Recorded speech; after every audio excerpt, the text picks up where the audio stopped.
Del campo a la mayor fosa urbana, de Luis Carlos Muñoz Sarmiento. Leído por Maringélica Vera.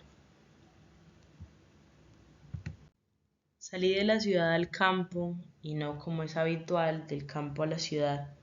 con lo que de hecho me convertí en un desplazado al revés,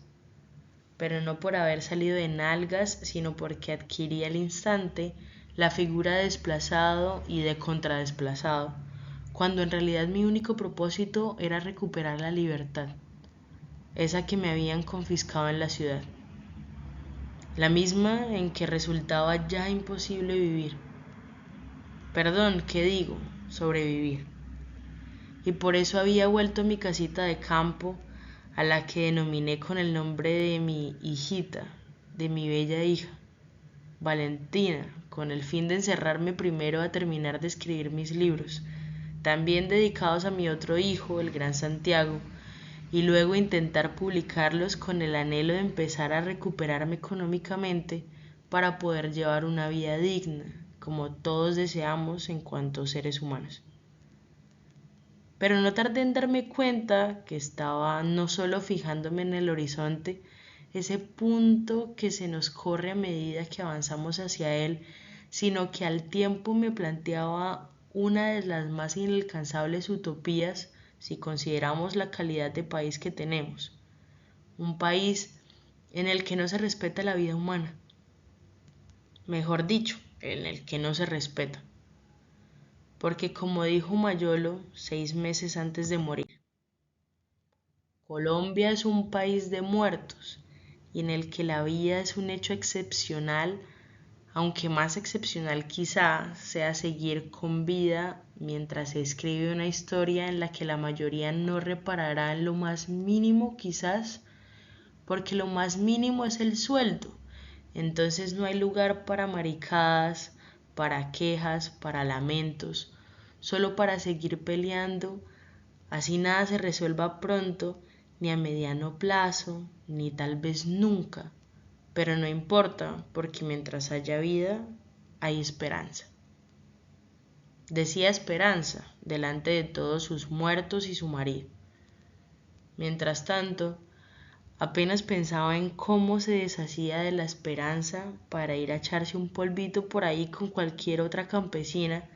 a la que ya le había puesto el ojo mientras las autoridades empezaban a realizar las exhaustivas investigaciones de siempre para saber por qué en ese día de elecciones habían aparecido tantos cadáveres en la cabecera del municipio vallecaucano, que quedaba como por fuera del país de lo lejos que estaba, aunque no era que estuviera lejos, sino que dada la desidia del gobierno, todo parecía no quedar en ninguna parte. Todo parecía un simple no man's land, un territorio de nadie, en el que nadie era rey.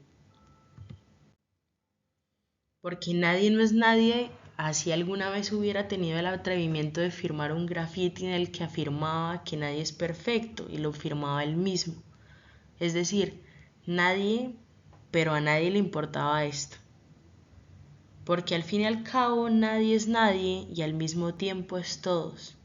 De manera que no hay por qué preocuparse con estos detalles semánticos, sino más bien poner de nuevo la atención en lo fundamental, es decir, lo que no hacen los medios jamás, ocupados como están no en divulgar noticias, sino en encubrirlas para que todo el mundo pueda seguir tranquilo, pensando en que estamos en el segundo país más feliz de la tierra y ahora para colmos en el primero. Así digan que este es el tercer mundo y que ahora vamos para el primero por los caprichos del presidente de turno de presentarnos a la OTAN, OCDE, para darle contentillo al pueblo y hacerle creer que estamos en un país poderoso económicamente. Mientras lo que sucede es que cada día estamos más mal. Y como prueba de ello, bastaría pensar en esos 14.000 niños que han muerto en La Guajira por falta de agua y comida. Pero a través de los medios nos dicen que no hay que alarmarse, porque lo que nos tiene jodidos no es la injusticia, ni el despilfarro, ni la corrupción, sino el fenómeno del niño, cuando la verdad es que el problema es el fenómeno de los niños grandes políticos, pero también de los pequeños que mueren en Chocó. Lo mismo que los indios en Cauca o Putumayo, y a nadie le importa que la verdadera razón estribe en el desvío del río Ranchería por cuenta del gobierno y los políticos y sus socios los paracos. Así como tampoco importa a nadie que el IVA haya subido al 19%, porque entre tanto, la desgracia mediática es que nuestra reina fue Miss Universo por 3 minutos y luego el negro ese, que fue puesto a propósito para que dijera que se había equivocado, agregara que qué pena, la reina es la de Filipinas. Ese país tropical asiático que no se sabe si ha tenido más desgracias naturales que desgraciados y naturales hijos de la chingada que lo han gobernado casi peor que los políticos a Colombia. Así que nada ha pasado, ciudadanos. Aguardar con postura y nada de tirarle tomates, ni huevos, ni limones al negrito que fue puesto a propósito en vez de un blanquito, para así confirmar que los de su color son brutos y estúpidos y casi seres humanos, cuando para nadie es un secreto que la peor peste es la alta suciedad blanca, la misma que ha armado todas las guerras desde un solo país, ese en el que muchos aún tienen la pretensión infundada de poder realizar sus sueños, pero donde, como se ven en ese bello filme titulado Nebraska,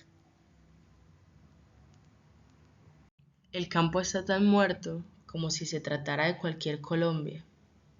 país que ya no necesita de certificación, porque mientras tanto sus políticos lo han convertido en un desierto y al mismo tiempo en un campo abonado para la locomotora energético-minera,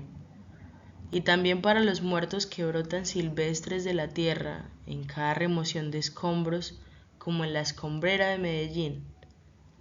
lugar donde está el siniestro récord Guinness de la mayor fosa común urbana de la historia de Colombia.